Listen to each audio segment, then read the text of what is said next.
Israel का एक हमला और हिल गए 57 मुस्लिम देश।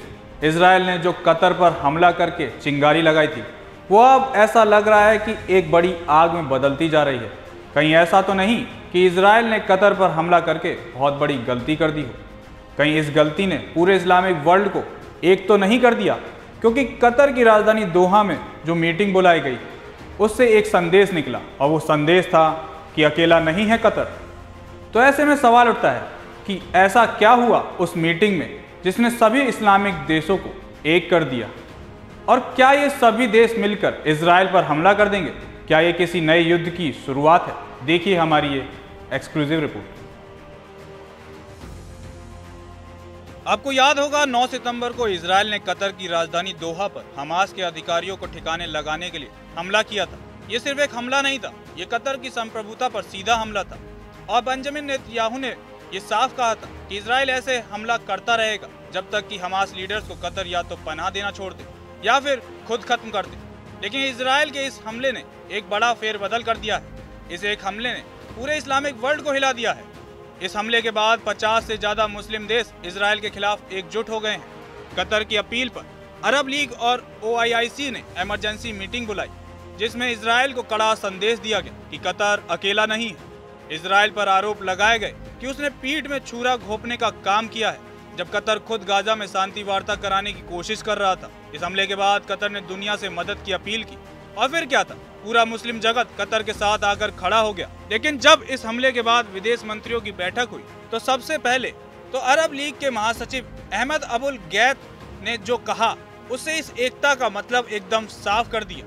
उन्होंने कहा कि ये शिखर सम्मेलन अपने आप में एक ताकतवर संदेश है। संदेश साफ है कि ये कतर अकेला नहीं है, पूरा अरब और इस्लामी वर्ल्ड उसके साथ पूरी मजबूती से खड़ा है।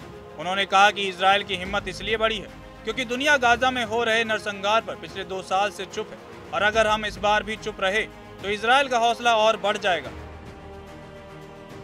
आपको बता दें कि खबरों के मुताबिक बैठक के दौरान इजराइल के खिलाफ एक ड्राफ्ट रिजोल्यूशन तैयार किया गया, जिसमें इजराइल पर कड़े आर्थिक और राजनयिक प्रतिबंध लगाने की मांग हुई, जिसका मतलब साफ है कि अब इजराइल से कई मुस्लिम देश व्यापारिक और कूटनीतिक रिश्ते दोनों ही तोड़ देंगे। तो वहीं इस सब के बीच एंट्री हो गई है मिडिल ईस्ट के बॉस कहे जाने वाले सऊदी अरब की और उनके क्राउन प्रिंस मोहम्मद बिन सलमान यानी MBS।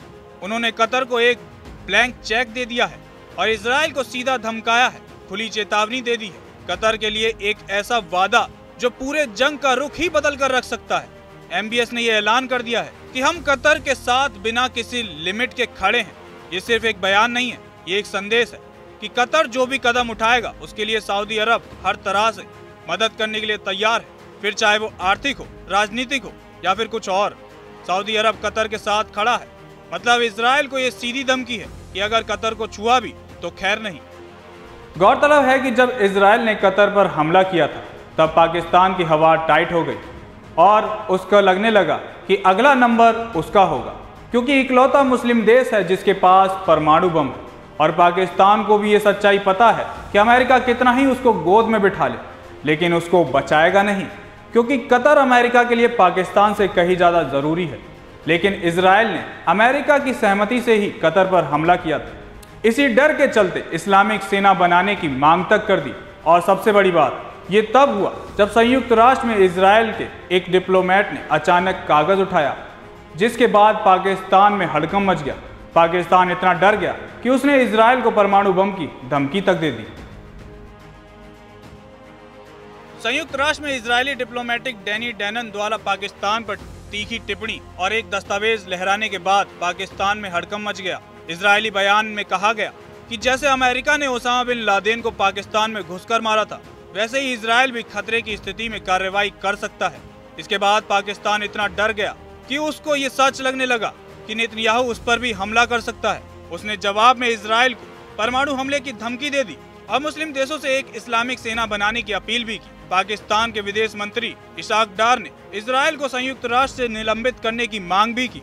इस पूरे घटनाक्रम में स्पष्ट है कि इजराइल पाकिस्तान को आतंकी गतिविधियों और परमाणु खतरे के चलते गंभीरता से ले रहा है और अब सीधा टकराव संभव माना जा रहा है। दरअसल कतर पर इजराइल के हमले का सीधा मतलब ये है कि इजराइल किसी भी देश पर हमला कर सकता है और अमेरिका किसी भी देश को धोखा दे सकता है। अमेरिका के लिए कतर पाकिस्तान से भी ज्यादा जरूरी है, लेकिन इसके बावजूद अमेरिका की सहमति से ही इजराइल ने कतर में घुसकर हमला किया। इस सच्चाई ने पाकिस्तान को हिलाकर रख दिया, जिसके बाद उसको लगा कि मुस्लिम भाइयों के साथ खड़ा रहना ही उसके लिए सबसे सुरक्षित होगा। इसीलिए पाकिस्तान ने संयुक्त राष्ट्र में इजराइल को जमकर गालियां दी और कतर के तलवे चाटने शुरू कर दिए, मानो पाकिस्तान कह रहा हो कि हमने अपना काम कर दिया है सर, आगे आप अपना आशीर्वाद बनाए रखिएगा। लेकिन एक बात तो तय है कि इजराइल के इस हमले के खिलाफ सभी इस्लामिक देश एक ही मंच पर आ गए हैं, इजराइल के खिलाफ खड़े हैं, जिसके बाद मिडिल ईस्ट की राजनीति हमेशा के लिए बदल सकती है।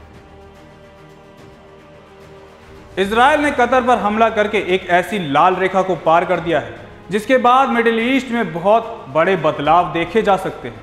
ये सिर्फ कतर की लड़ाई नहीं बल्कि पूरे इस्लामिक जगत की लड़ाई का रूप लेते दिखाई दे रही है। अब सवाल उठता है कि क्या ये एकता सिर्फ बयानों तक ही सीमित रहेगी या फिर इस्लामिक वर्ल्ड इजराइल के खिलाफ एक बहुत बड़ा युद्ध छेड़ देगा, और नेतन्याहू इस घेरेबंदी का जवाब कैसे देंगे? इन सभी सवालों का जवाब आप हमें कमेंट सेक्शन में जरूर दें।